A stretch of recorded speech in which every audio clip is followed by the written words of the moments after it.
प्यारे सात संगत जी, एक दिन जब साहिब श्री गुरु नानक देव जी महाराज जी के साथ भाई बालाजी और भाई मर्दाना जी चल रहे थे, तब सतगुरु महाराज जी ने फरमाया, इस संसार में जितनी भी सृष्टि है, जितने भी प्राणी हैं, उन्हें ध्यान से देखो, लेकिन एक बात हमेशा अपने मन में याद रखना, बिना कर्मों के मनुष्य को कुछ भी प्राप्त नहीं होता। गुरबाणी में भी यही वचन है, जेती सिरठ उपाय वेखा विण कर्मा के मिले लई, अर्थात कि परमात्मा ने जितनी भी सृष्टि रची है उसे ध्यान से देखो, बिना भाग्य और बिना कर्मों के किसी को कुछ भी प्राप्त नहीं होता। यदि हमारे कर्म में लिखा होगा तभी वह वस्तु हमें मिलेगी। ये सुनकर भाई मर्दाना जी ने विनती की, ही महाराज कृपा करके इस बात को किसी उदाहरण के द्वारा आप समझाइए, ताकि ये सिद्धांत हमारे हृदय में अच्छी तरह से बैठ जाए।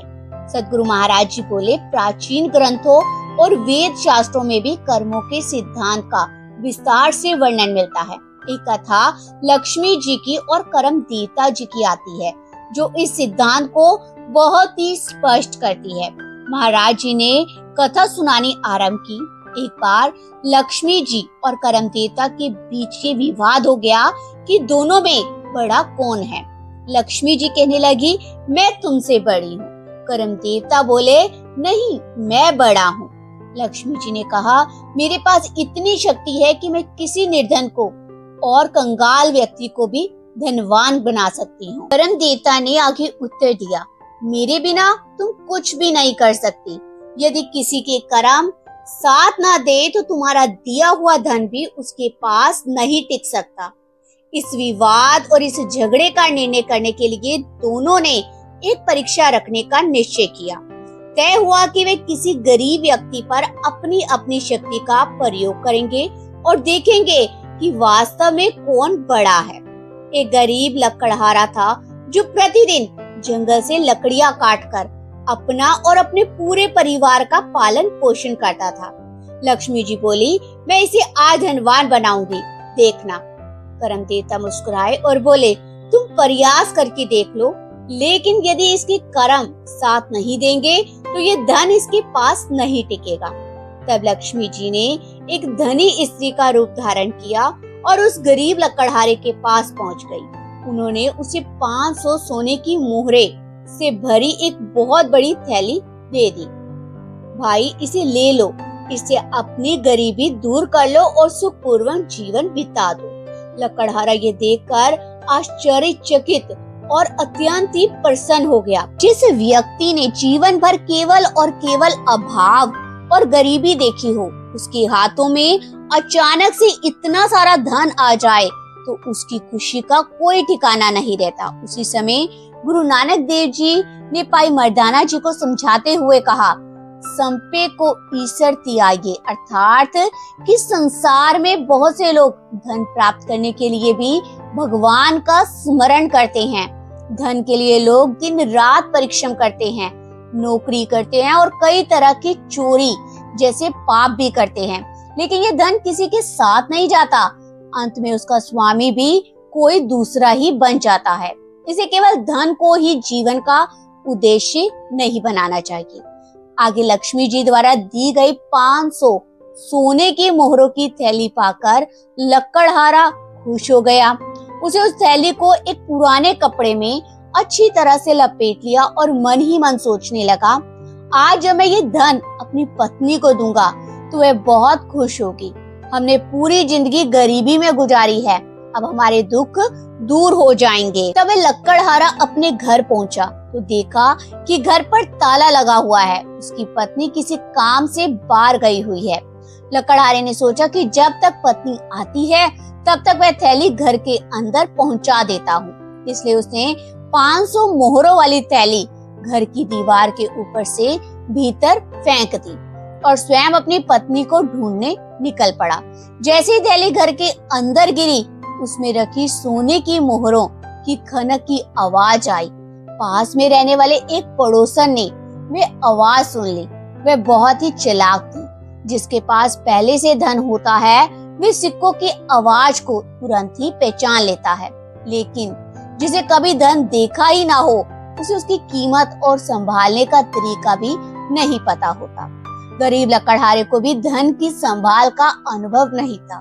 वे अपनी पत्नी को खोजने चला गया ताकि उसे ये खुशखबरी सुना सके। उधर उसके जाते ही पड़ोसन दीवार फांद कर घर के भीतर पहुंची। उसे मोहरों की थैली उठाई और खोली और देखा कि उसमें सोने की 500 मोहरें हैं।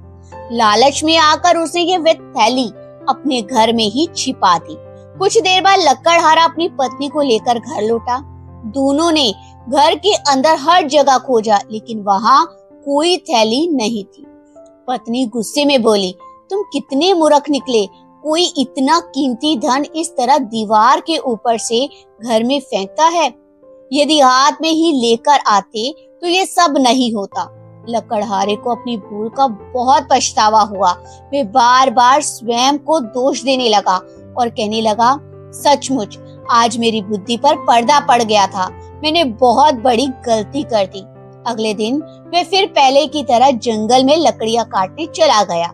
उधर लक्ष्मी जी ने करम देवता से कहा, मैंने वचन दिया है कि मैं इस गरीब को धनवान बनाकर ही रहूंगी, चाहे मुझे जितनी बार भी प्रयास करना पड़े। इतना कहकर लक्ष्मी जी फिर एक धनी स्त्री का रूप धारण करके जंगल में पहुंच गई। उन्होंने लकड़हारे से पूछा, मैंने कल तुम्हें 500 सोने की मोहरें दी थी, फिर आज भी तुम पहले की तरह ही जंगल में लकड़ियां क्यों काट रहे हो? वे सारा धन कहाँ गया? तब लकड़हारे ने बड़े ही दुखी मन से पूरी घटना सुना दी कि किस प्रकार उसी की लापरवाही के कारण मोहरों की थैली गायब हो गई।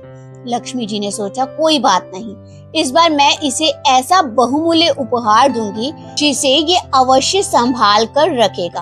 उन्होंने उसे हीरो का एक अत्यंत ही कीमती हार दिया और साथ ही चेतावनी भी दी कि इस बार कल जैसी भूल मत करना। इस हार को बहुत ही संभाल कर रखना, इसे किसी भी कीमत पर खोना मत। लकड़हारे ने मन ही मन निश्चय किया कि अब वह कोई गलती नहीं करेगा। उसे वह बहुमूल्य हार अपनी पगड़ी में सुरक्षित बांध लिया और घर की ओर चल पड़ा। लकड़हारे ने इस बार पूरी सावधानी बरती। उसने लक्ष्मी जी द्वारा दिया गया बहुमूल्य हीरो का हार अपनी पगड़ी में अच्छी तरह बांध लिया और घर की ओर चल पड़ा। रास्ते में बहुत तेज गर्मी पड़ रही थी। चलते चलते उसे प्यास लग गई। सामने नदी का स्वच्छ जल देखकर उसे सोचा कि पहले पानी पी लूं और थोड़ा विश्राम कर लूं। उसने अपनी पगड़ी, जिसमें हीरो का हार बंधा हुआ था, नदी के किनारे रख दी। उसका ध्यान बार बार उसी पगड़ी की ओर जा रहा था कि कहीं कोई उसे चुरा ना ले। लेकिन कर्मों की लीला कुछ और ही थी। कोई मनुष्य तो पगड़ी उठाने नहीं आया, पर तभी एक बड़ी चील उड़ती हुई आ गई। उसे पगड़ी को भोजन समझकर अपनी चोंच में उठाया और उड़ गई। अपने घोंसले में ले जाकर उसे पगड़ी सहित वह हार रख दिया। जब लकड़हारे ने ये देखा तो वह अत्यंत दुखी हो गया। उसके पास सिर पर बांधने के लिए एकमात्र पगड़ी थी, वह भी चली गई। वह निराश होकर अगले दिन फिर जंगल में लकड़ियां काटने के लिए निकल पड़ा। लक्ष्मी जी ने उसे फिर उसी अवस्था में देखा तो हैरान होकर पूछा, अब क्या हुआ? मैंने तुम्हें इतना कीमती हार दिया था, वे कहाँ गया? लकड़हारे ने सारी घटना सुना दी। लक्ष्मी जी भी सोच में पड़ गई। उन्होंने कहा, मैंने तुम्हें पहले ही सावधान रहने को कहा था, लेकिन फिर भी ऐसा हो गया। फिर उन्होंने सोचा कि एक बार ऐसा उपहार दिया जाए जिसे वे अपने शरीर से अलग ही ना कर सके। उन्होंने लकड़हारे को एक अत्यंत बहुमूल्य लाल रतन दिया और कहा, इस बार इसे बहुत संभाल कर रखना। लकड़हारे ने वे कीमती लाल अपनी कमीज की ऊपरी जेब में रख लिया और घर की ओर चल पड़ा। कुछ दूर जाने पर उसे फिर प्यास लगी। वह नदी के किनारे बैठकर पानी पीने के लिए जैसे झुका, उसकी जेब से वह कीमती लाल निकलकर सीधी नदी में गिर पड़ा। उसी समय एक बड़ी मछली आई और उसने उस लाल को निगल लिया। लकड़हारा सिर पकड़कर बैठ गया। वह सोचने लगा, मेरे साथ ही ऐसा क्यों होता है? जो भी कीमती वस्तु मुझे मिलती है वे मेरे पास टिकती ही नहीं। अगले दिन भी वह पहले की तरह जंगलों में लकड़ियां काटने चला गया। उधर लक्ष्मी जी ने करम देवता से कहा, मैंने 3 बार प्रयास किया, लेकिन हर बार ये धन इसके पास नहीं टिक सका। कर्म देवता मुस्कुराकर बोले, तुमने कहा था कि तुम इसे धनवान बना दोगी। अब तुम स्वयं देख चुकी हो कि केवल धन दे देने से कोई धनी नहीं बनता। जब तक कर्म साथ ना दे तब तक लक्ष्मी भी किसी के पास नहीं ठहरती। लक्ष्मी जी ने बड़ी विनम्रता से स्वीकार किया, अब मैं और कुछ नहीं कर सकती। मैं मानती हूँ कि बिना शुभ कर्मों के धन टिक नहीं सकता। तब कर्म देवता बोले, अब देखो मैं इसे कैसे धनवान बनाता हूँ। जब समय और कर्म साथ देते हैं तब छोटी सी बात भी मनुष्य के भाग्य को बदल देती है। इतना कहकर कर्म देवता एक साधारण मनुष्य का रूप धारण करके उसी जंगल की ओर चल पड़े जहाँ गरीब लकड़हारा उदास मन से लकड़ियां काट रहा था। उसके चेहरे पर निराशा साफ दिखाई दे रही थी। वे बार बार अपने भाग्य को कोस रहा था। कर्म देवता उसके पास गए और प्रेम से बोले, भाई ये 2 पैसे रख लो, इनसे बाजार से अपने खाने के लिए कुछ खरीद लेना। लकड़हारे ने कृतज्ञता पूर्वक वे 2 पैसे लिए और बाजार चला गया। वे मांसाहारी स्वभाव का था। उन दोनों पैसों के उसने एक मछली खरीदी और उसे लेकर अपने घर लौट आया। लेकिन ये कोई साधारण मछली नहीं थी। ये वही मछली थी जिसने कुछ दिन पहले उसकी जेब से नदी में गिरा हुआ वह कीमती लाल निगल लिया था। जब उसकी पत्नी ने मछली काटी तो उसके पेट से वही बहुमूल्य लाल निकल आया। ये देखकर लकड़हारा उसकी पत्नी दोनों आश्चर्यचकित रह गए। उनकी खुशी का ठिकाना नहीं रहा। खुशी में लकड़हारा जोर जोर से चिल्लाने लगा, मिल गया, मिल गया, मेरा लाल मिल गया। उसकी आवाज पड़ोस में रहने वाली उसी स्त्री ने भी सुन ली जिसने पहले 500 मोहरों की थैली चुराई थी। वे घबरा गई। उसे लगा कि शायद लकड़हारे को चोरी का पता चल गया है और वह कह रहा है, चोर मिल गया, चोर मिल गया। डर के मारे उसने सोचा कि यदि बात खुल गई तो लोग उसे पकड़ लेंगे और बदनामी होगी। डरते डरते उसे तुरंत 500 मोहरों वाली थैली लकड़हारे के घर में फेंक दी। अब लकड़हारे को एक साथ ही 2 बड़ी चीजें वापस मिल गई, कीमती लाल भी और सोने की मोहरों की थैली भी। अब उसकी पत्नी बहुत खुश हुई और बोली, अब हमारे घर में किसी चीज की कमी नहीं रही। हमें अब जंगल जाकर लकड़ियां काटने की आवश्यकता नहीं पड़ेगी। लेकिन ध्यान रखना, किसी को ये पता न चले कि हम अचानक धनवान हो गए हैं। कुछ समय बाद लकड़हारा चूल्हे के लिए सूखी लकड़ियां लेने एक पीपल के पेड़ पर चढ़ा। जब उसने ऊपर देखा तो वे आश्चर्य से भर गया। पेड़ पर बनी चील के घोंसले में उसकी वही पगड़ी रखी हुई थी और उसके साथ लक्ष्मी जी द्वारा दिया गया हीरो का बहुमूल्य हार भी सुरक्षित पड़ा था। लकड़हारे की आंखों में खुशी के आंसू आ गए। उसने श्रद्धा से परमात्मा का धन्यवाद किया और ये सब देखकर लक्ष्मी जी ने कर्म देवता से कहा, अब मैं समझ गई हूँ कि वास्तव में बिना शुभ कर्मों के मैं भी किसी को स्थायी धन नहीं दे सकती। यदि कर्म साथ ना दे तो दिया हुआ धन भी टिकता नहीं। कर्म देवता की बात सत्य सिद्ध हुई। तभी गुरु नानक देव जी महाराज जी ने भाई मर्दाना जी को समझाया, विण कर्म माँ के मिले लाई, अर्थात कि बिना कर्मों के मनुष्य को कुछ भी प्राप्त नहीं होता। इसके बाद सदगुरु महाराज जी संसार का कल्याण करते हुए लंबे समय पश्चात रायपुर की तलवंडी पहुंच गए। यहाँ पर वे भाई बालाजी से और बालाजी के पिता श्री चंद्र भान जी के कुएं के पास ठहरे। उसी समय भाई मर्दाना जी ने भी विनम्र होकर निवेदन किया, हे सतगुरु जी, घर से निकले हुए बहुत समय हो गया। यदि आ गया तो मैं अपने परिवार से मिलाऊं। वे मेरी प्रतीक्षा कर रहे होंगे। सतगुरु महाराज ने बड़े ही प्रेम पूर्वक कहा, मर्दाना, अभी हमारे बहुत से कार्य शेष है। तुम अपने परिवार से अवश्य मिलो, लेकिन संसार के मोह में मत फंस जाना। उनसे मिलकर शरीर वापस लौट आना। भाई मर्दाना जी ने सिर झुकाकर कहा, जैसी आपकी आज्ञा सतगुरु जी। जब भाई मर्दाना जी घर जाने लगे तो उनके मन में विचार आया, इतने लंबे समय बाद मैं अपने परिवार से मिलने जा रहा हूँ। यदि मैं खाली हाथ जाऊंगा तो अच्छा नहीं लगेगा। उन्होंने विनम्र होकर सतगुरु जी गुरु नानक देव जी महाराज जी से प्रार्थना की, हे महाराज जी, कृपा कीजिए, इतने समय बाद घर जा रहा हूँ, इसे कुछ ऐसा दीजिए जिसे मैं अपने परिवार के लिए साथ ले जा सकूं। सद्गुरु महाराज जी मुस्कुराए और बोले, मर्दाना, यहाँ पड़े इन साधारण कंकड़ों की एक मुट्ठी अपने पल्ले में बांध लो, लेकिन ध्यान रखना रास्ते में इन्हें मत खोलना। जब अपने घर पहुंच जाओ तभी इस घटरी को खोलना, तुम्हारी इच्छा पूरी हो जाएगी। भाई मर्दाना जी गुरु की आज्ञा पर पूर्ण विश्वास रखते थे। उन्होंने बिना कोई प्रश्न किए वही पड़े कंकड़ों की एक मुट्ठी उठाई और अपने पल्ले में बांध ली और घर की ओर चल पड़े। घर पहुंचकर जब उन्होंने गुरु की आज्ञा के अनुसार गठरी खोली तो वे आश्चर्यचकित रह गए। सभी साधारण कंकड़ शुद्ध सोने में बदल चुके थे। भाई मर्दाना जी का हृदय कृतज्ञता से भर गया। वे मन ही मन गुरु महाराज जी का धन्यवाद करने लगे। तब गुरु नानक देव जी ने समझाया कि यदि मनुष्य गुरु की शिक्षा को अपने जीवन में उतार ले तो केवल संसारिक धन ही नहीं बल्कि उससे भी अधिक अनमोल आध्यात्मिक धन प्राप्त होता है। गुरबाणी भी कहती है, मत विच रतन जवाहर माणिक, जे एक गुरु की सिख सुनी।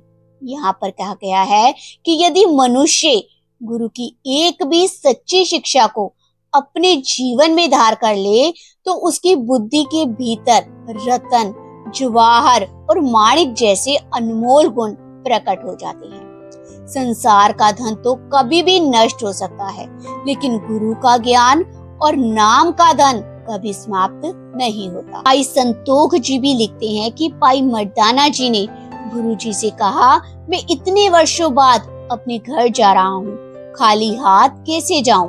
तब गुरु नानक देव जी महाराज जी ने अपनी कृपा से साधारण कंकड़ों को भी सोना बना दिया। लेकिन महाराज जी ने यह भी समझाया कि ये केवल बाहरी चमत्कार नहीं था।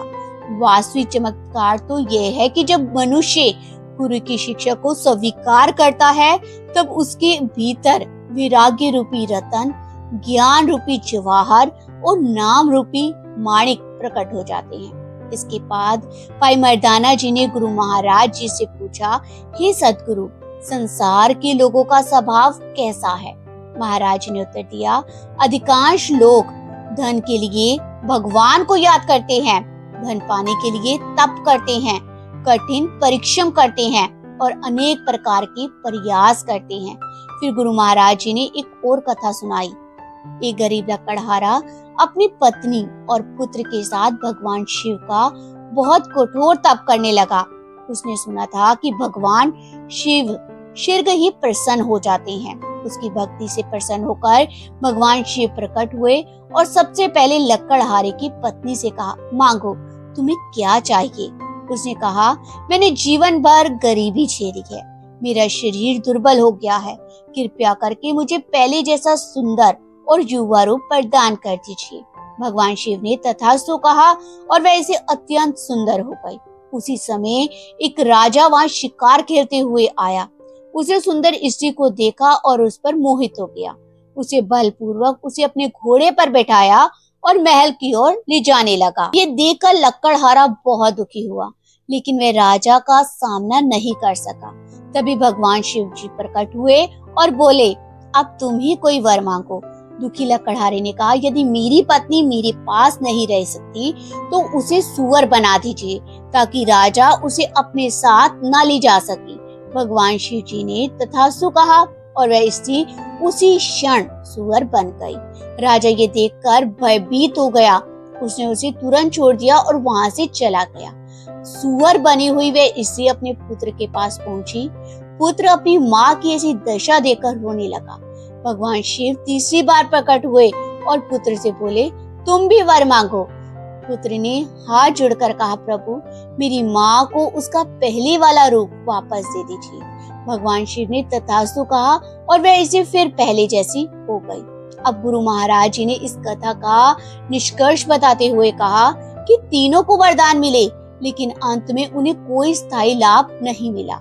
इसीलिए गुरबाणी कहती है, संपे पूरब लिखे कि पाइए, अर्थात कि धन और सुख भी मनुष्य को उसके पूर्व जन्मों और वर्तमान कर्मों के अनुसार ही प्राप्त होता है।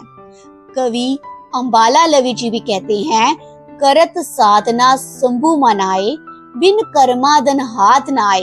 करोड़ों उपाय कर लेने पर भी यदि कर्म साथ ना दे तो धन प्राप्त नहीं होता। महाराज जी ने अंत में समझाया, धन के लिए लोग भगवान को याद करते हैं, परंतु भगवान के दरबार में सम्मान केवल उसी को मिलता है जो सच्ची नाम से जुड़ता है। यदि कुछ मांगना ही है तो संसार का धन नहीं बल्कि प्रभु का नाम मांगो। मांगना मांगने का, हर जस गुरते मांगना। यदि जागना है तो प्रभु के कीर्तन में जागो। यदि किसी से प्रेम जोड़ना है तो गुरु के चरणों से जोड़ो। और यदि कुछ त्यागना है तो क्रोध, लोभ, मोह और अहंकार का त्याग करो। सबसे बड़ी दौलत परमात्मा का स्मरण है। मनुष्य को जो मिल गया उसमें संतोष करना चाहिए, और जो नहीं मिला उसके लिए भी परमात्मा का धन्यवाद करना चाहिए, क्योंकि वह वही देता है जो हमारे लिए उचित है। सबसे सर्वश्रेष्ठ प्रार्थना यही है, सो मैं विसर न जाए। हे प्रभु, आप मुझे कभी ना भूले और मैं आपको कभी ना भूलूं। यही मनुष्य का सबसे बड़ा धन है, सबसे बड़ा सौभाग्य है और सबसे बड़ी प्राप्ति है। इसी उपदेश के साथ गुरु नानक देव जी महाराज जी ने भाई मर्दाना जी और भाई बाला जी को कर्म की, गुरु की आज्ञा और परमात्मा के नाम का वास्तविक महत्व समझाया। जो भी इन साखियों को श्रद्धा और विश्वास के साथ सुनता है और अपने जीवन में अपनाता है, उसका जीवन भी पवित्र और सार्थक बनता है। गुरु प्यारी साध संगत जी, अब हम अपनी इस वीडियो को विराम लगाते हैं। सभी से प्यार भरी विनती है कि आप हमारे इस चैनल को अमृत वेला गावो सच्ची वाणी को सब्सक्राइब कीजिए और बेल आइकन बटन पर ऑल पर क्लिक करिए, ताकि जब भी हमारी कोई नई वीडियो जिसमें परमात्मा से जुड़ी हुई साखियां, कथाएं आपको अपलोड की जाती है, वो आपके पास उसका सबसे पहले नोटिफिकेशन मिल जाए। गुरु प्यारी साध संगत जी, आप ये साखियां, ये कथाएं अपने मित्रों को, अपने सगे संबंधियों को जरूर शेयर कीजिएगा, ताकि उनके भी जीवन बदल जाए। वाहिगुरु जी का खालसा, वाहिगुरु जी की फतेह।